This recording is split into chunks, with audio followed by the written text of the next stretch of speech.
Rapaz, que a sexta-feira tá pegando fogo, ninguém duvida. Vamos lá. O Cristiano Zanin divergiu do posicionamento do ministro Alexandre de Moraes sobre a Starlink e mandou que a PGR se manifeste. Cara, seria possível a gente imaginar que a Suprema Corte está querendo voltar à normalidade e meio que está isolando agora, está incomodada com o ministro Alexandre de Moraes? Vamos entender um pouquinho dessa decisão do ministro Zanin? Também vamos falar do Pablo Marçal. Pois é, não é pesquisa aqui não. O homem inovou dessa vez. Todo mundo riu da cara, que ele é doido, que ele não tem articulação política. Pois é, mas aconteceu uma coisa bem maluca aqui. Ele vai se reunir com duas lideranças de direita mundial. Adivinha quem? Nayib Bukele, pois é, o presidente El Salvador, e o Donald Trump. E há quem diga que o Milei só não está apoiando o Marçal porque o Bolsonaro não sinalizou, porque os dois têm uma relação de amizade muito grande. Há quem diga que o Marçal entrou em contato com o Milei também. E que se o Marçal der um toquezinho, o Milei vai fazer de tudo para apoiar o Marçal. Será que o Marçal tá com essa bola toda? Vamos falar sobre isso? Então não esquece de se inscrever no canal, curtir, compartilhar. Eu sei, tô pidão pra caramba ultimamente, mas fazer o quê, né? Se eu não fizer isso, eu não ganho inscrito. Então dá uma força pra gente aí, fechou? Vem comigo, olha só. Olha que maluquice que o Brasil está. O ministro indicado pelo Lula, que era advogado do Lula, ele é o tipo de cara assim, mais centrado, mais come quieto e, sabe, não gosta de entrar em polêmica, você não vê manifestações dele. Até o Flávio Dino me surpreendeu. O Flávio Dino, antes, como ministro da Justiça, cada clique o Dino estava lá. Tudo quanto é foto, tudo quanto é coisa, o Flávio Dino estava lá. Entrou como ministro do Supremo Tribunal Federal, atua ali, caladinho na dele, mas o Zanin me surpreendeu muito. Ele é bem mais legalista do que eu imaginava, tá? Então, foi uma surpresa aí. De certa forma, ele deu uma confrontada aqui com Alexandre de Moraes. Por quê? O ministro Zanin foi o responsável, foi o relator, né, pelo julgamento do recurso da Starlink, que é a empresa do Elon Musk, sobre os bloqueios de suas contas. E o Zanin, em vez de fazer igual outros ministros, chegava a qualquer recurso, não nega segmento ao recurso, não, nem aceita esse recurso, não quer nem saber disso. O Zanin aceitou o recurso. Zanin mandou a Procuradoria-Geral da República se manifestar sobre o bloqueio das contas da Starlink. E cá entre nós, né, gente? Totalmente legal essa decisão do ministro Alexandre de Moraes. E a PGR e o Zanin chancelar isso aqui é mostrar que a corte não está preocupada em seguir os ritos.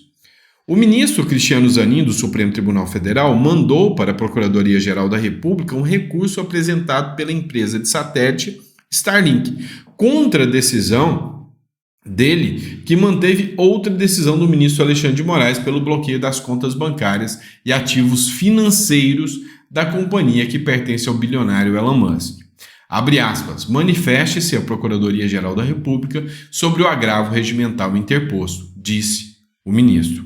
No novo pedido, as empresas alegam que a decisão que bloqueou as contas bancárias pode prejudicar funcionários, serviços e o pagamento de impostos. Além disso, pede que a decisão de Moraes seja suspensa até a defesa ter acesso às decisões e que o caso seja levado ao plenário. Pois é, eles foram bloqueados sem ser parte no processo, tá? Não eram parte no processo, sem ter nada a ver com o processo e sem devido processo legal, sem ser notificado para apresentar defesa, sem nada disso. Então, assim, é uma decisão totalmente absurda que aconteceu aí, nesse caso, né, com relação a Starlink, tá bom? Vamos lá, vamos falar das manifestações de 7 de setembro. Pois é, há quem diga que amanhã não vai ser grande, não, vai ser gigante, né? Vai ser uma coisa assim, assustadora. Mais de 1 milhão de pessoas na Paulista, e uma das coisas é o impulsionamento que vai ser impulsionado é o cancelamento do X no Brasil, do Twitter, né? Mais de 100 parlamentares confirmaram presença em ato de 7 de setembro, na Paulista. Mais de 100 deputados e senadores parlamentares já confirmaram a presença no ato marcado para o dia 7 de setembro, na Avenida Paulista, em São Paulo, em apoio ao impeachment do ministro Alexandre de Moraes, do STF. A manifestação está sendo organizada pelo deputado federal Sóstenes Cavalcante, que é do PL do Rio de Janeiro, e a lista de confirmados inclui dezenas de deputados federais e senadores, além de outros políticos também. O ato contará com a participação de personalidades como Silas Malafaia, Bolsonaro e promete superar o último ato realizado em fevereiro, que reuniu mais de 700 mil pessoas. Desta vez, também previstos 2 trios elétricos localizados na intersecção da Avenida Paulista com a Rua Peixoto Gomide. A expectativa é que mais parlamentares, prefeitos, deputados estaduais e distritais juntem-se à manifestação, totalizando mais de 200 nomes políticos, né, que vão participar. O pedido formal de impeachment de Alexandre de Moraes deverá ser apresentado no Senado Federal em 9 de setembro, próxima segunda-feira. Pois é, a coisa tá partindo aí, né, para uma divisão, um racha muito grande, né? Essa briga direita e esquerda, enquanto vai ter esse movimento de 7 de setembro em São Paulo, vai ter um movimento também em Brasília, por parte do Lula, em uma espécie de homenagem ao ministro Alexandre de Moraes. Lá em São Paulo, pelo impeachment e contra o Alexandre de Moraes. Lá em Brasília, em homenagem ao Alexandre de Moraes. E aí, a Vera Magalhães, que é aquela repórter do Roda Viva lá, que enfrentou o Pablo Marçal, né? Ela, de certa forma, falou que o Lula está sendo maluco nessa aqui. Que é óbvio que a Avenida Paulista vai movimentar milhões de pessoas. E que lá em Brasília não tem pão com mortadela para todo mundo, para chamar tanto petista assim. Então, vai ter 2 imagens onde o Lula tinha que entender que o Bolsonaro já está inelegível.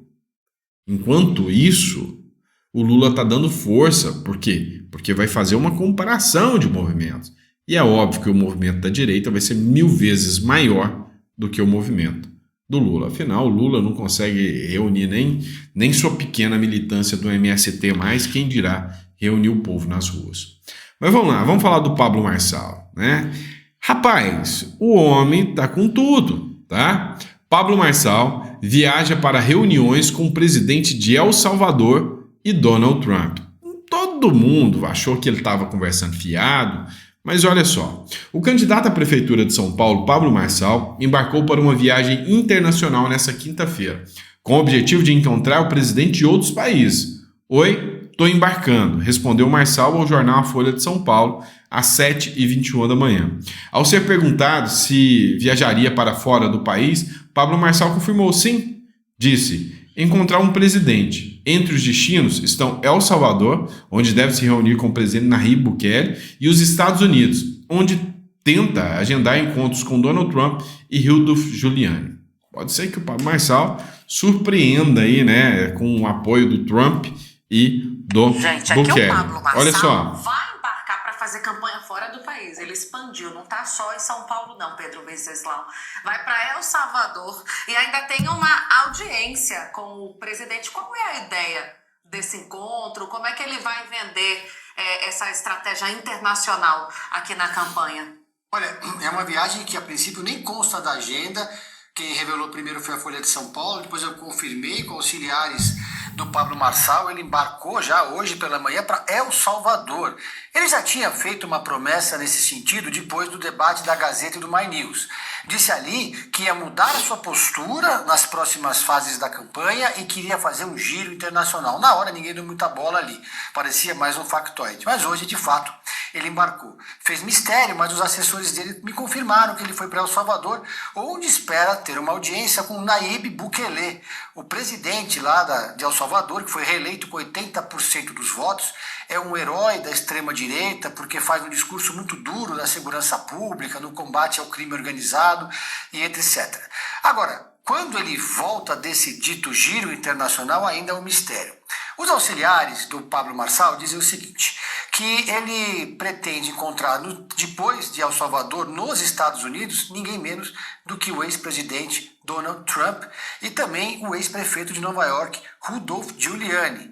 Tem mais, ele pretende depois ainda continuar esse giro dando um pulo na Argentina, onde pretende ou gostaria de ter uma audiência, tirar uma foto, quem sabe gravar um vídeo com ninguém menos do que Javier Milei. Só que tudo isso teria que acontecer, segundo a assessoria dele me explicou, antes do dia 10, porque tem ali uma sabatina da Revista Oeste que ele prometeu que participaria. Não está batendo muito, né? Teria que fazer uma viagem relâmpago e todos esses nomes que eu citei teriam que estar dispostos a recebê-lo para ontem. O mais provável é que lá em El Salvador ele consiga realmente encontrar o Nayib Bukele, porque ele não iria se deslocar até o país para simplesmente fazer imagens ali sem que o presidente estivesse ao lado dele.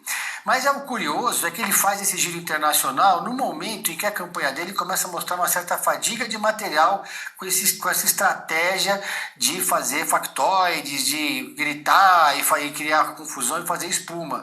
O eleitorado já conheceu quem é Pablo Marçal e agora espera que ele vista o figurino do candidato e apresente pelo menos algumas propostas.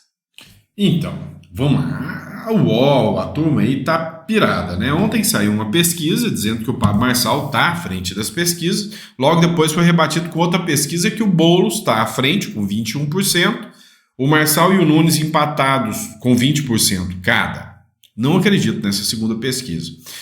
Na minha visão, o Pablo Marçal tá à frente. E aí, a pesquisa que foi divulgada, essa aqui não, 23, 22 e 22. Que foi as últimas pesquisas, todas nesse sentido, mais 3 pesquisas, todas, uma 21, 20 e 20, outra 23, 22, 22, ou seja, a briga está totalmente acirrada, né? Está um jogo totalmente acirrado. E isso porque o Bolsonaro não está apoiando o Marçal. Ainda tem aquele apoio velado ao Ricardo Nunes e o Tarcísio de Freitas está fechado com o Ricardo Nunes.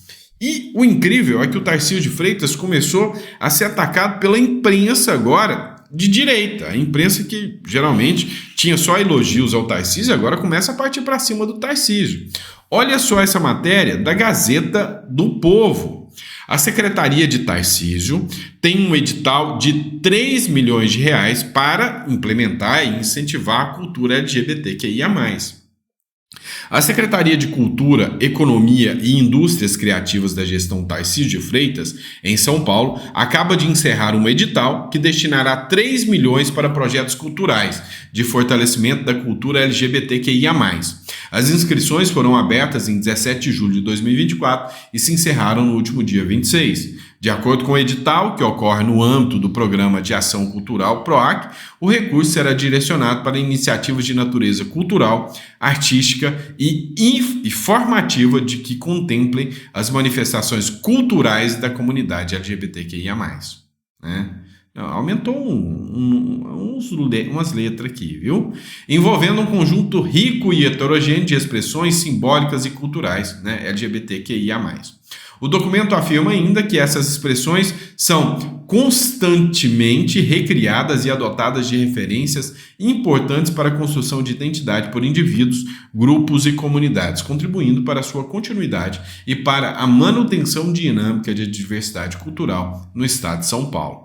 Cada projeto selecionado receberá R$150 mil, totalizando 20 projetos contemplados. O edital exige que os proponentes sejam pessoas físicas ou jurídicas, comprovem domicílio no estado de São Paulo há pelo menos 2 anos. Vocês entenderam aqui, né? Então, é um projeto, né, uma proposta no valor de 3 milhões de reais, onde cada um que vai propor um projeto, como por exemplo, crianças trans existem, aí vai fazer um projeto lá. E aí, se o projeto for aprovado, R$150 mil no bolso de quem apresentar o projeto. Né? Prefiro não comentar. Vamos lá. Pessoal, seguinte, o governo Lula vai fazer um passeiozinho, então é sexta-feira, mas não se empolga não, que você não pode descansar muito não, afinal a viagem não vai se pagar sozinha. A viagem de Lula a Nova York deve custar 8,5 milhões para discursar na Assembleia da ONU. A participação do presidente Luiz Inácio Lula da Silva na Assembleia Geral da Organização das Nações Unidas em Nova York, nos Estados Unidos, na segunda quinzena deste mês, deverá custar em torno de 8,5 milhões aos cofres públicos. É doído, né, gente? PQP, né? Ou para não falar outra coisa, né? Pelo amor de Deus. Cara, assim, já é absurdo, mas uma viagem de um presidente, né? Não tem que levar aquele tanto de gente. 8,5 milhões? Para, 8,5 milhões. A estimativa foi apurada pela Folha de São Paulo a partir de um ofício do Ministério das Relações Exteriores Itamaraty, que teve acesso recentemente e que pede ainda 192,8 milhões para despesas correntes, como pagamento de funcionários e aluguéis em embaixada e consulado no exterior. A Gazeta do Povo, o Itamaraty disse não ter informações fechadas sobre a viagem de Lula a Nova York e nem a programação da estadia na cidade norte-americana. Cara, nós estamos ferrados mesmo, né? Pelo amor de Deus, né? Caramba. Olha só, enquanto isso, alguns deputados estaduais vêm tentando resolver o problema, né? Dos avanços, né? Que o próprio Supremo Tribunal Federal tá vindo, né? Como, por exemplo, o caso do X, né? O Lucas Bove, ele apresentou um projeto para garantir o acesso ao X Twitter dentro do estado de São Paulo. O deputado estadual Lucas Bove, do PL de São Paulo, protocolou um projeto de lei na Assembleia Legislativa de São Paulo que visa garantir o direito dos cidadãos e empresas do estado de utilizarem redes VPN para acessar a rede social X. A medida foi tomada em resposta à decisão do ministro Alexandre de Moraes. Cara, pode aprovar. O que o Alexandre de Moraes vai fazer? Vai falar que é inconstitucional, tá? Vai falar que é inconstitucional. Hoje é eles que mandam na parada toda. E aí eu fico pensando, caramba, por que o Congresso ainda não apresentou um projeto e não votou logo, falando que torna-se crime de responsabilidade a retirada de perfis e de redes sociais que não seja claramente um perfil falso, ou seja, os dados não batem com o dado do criador, como por exemplo, pessoas que criaram um perfil aí do STF, tem muita gente que falsifica perfil de tudo quanto é influenciador, eu já vi perfil meu falsificado em TikTok. Então o perfil falso tem que ser bloqueado, o perfil que traz discurso homofóbico, o perfil que traz discurso racista, o perfil que traz discursos de crimes, né? O perfil que divulga crimes, por exemplo, que vende drogas, que faz esse tipo de coisa ilícita, esse perfil tem que ter autorizado a derrubada. Fora disso, não. E tem que ter um rol de crimes que devem ser combatidos ali desses perfis que podem justificar a derrubada do perfil. Agora, opinião, discurso político, né? É óbvio, se você vai lá, tem que matar fulano, é óbvio, você está promovendo um discurso de ódio, né? Aí sim, é lógico, você está promovendo um crime, né? Discurso de ódio não, um crime. Não, eu estou incentivando o crime, ó, tem que fazer isso, tem que pegar os judeus e não sei o quê. É um crime. Agora, se não nesse sentido, e outra, tem que observar, a lei tem que ser específica, o perfil é destinado àquilo. Não, mas foi uma publicação, foi a primeira publicação, é uma publicação. Não, então o perfil não é destinado àquilo. A cada publicação o cara vai responder pelo crime que ele cometeu ali e o perfil pode, a publicação deve ser retirada. Cadê um projeto de lei específico assim que esclarece isso aí? Precisa. Vocês concordam comigo nesse ponto aí? Que um perfil precisa ser claro quanto a isso? Olha, considera-se crime de responsabilidade qualquer decisão judicial que determina a retirada de perfis de redes sociais, páginas, jornais, qualquer tipo de censura é vedado. Fechou. Salvo se o perfil for utilizado única e exclusivamente para o cometimento de crimes já previstos no Código Penal e especifica quais os crimes. Tá? Para não falar, crime de fake news. Fake news não é crime, ameba. Tá? Não tem essa previsão legal. Não há crime sem lei anterior que o defina. Os parlamentares não definiram crime, fake news. Não tem. Tá? Então, e o perfil que cometeu uma falha tem que ser retirada aquela postagem. O perfil só fala sobre isso, só fala sobre nazi, por exemplo, tira o perfil. Aí sim. Ah, não, o cara, tipo aconteceu com o Monark foi lá e falou uma imbecilidade. Tira a publicação e ele vai responder por aquilo. Calúnia, injúria, difamação, tudo isso é crime. Responde por aquilo. Agora, o perfil é criado só para isso. Aí é outra história. O que vocês acham sobre isso? Tá? Tô vacilando aqui, tô viajando na batatinha ou não? Coloca no comentário que eu quero saber, tá bom? Obrigado, pessoal. Fiquem com Deus. Daqui a pouquinho a gente tá voltando, 7 horas. Tem mais conteúdo para vocês. Fechou? Grande abraço e até lá.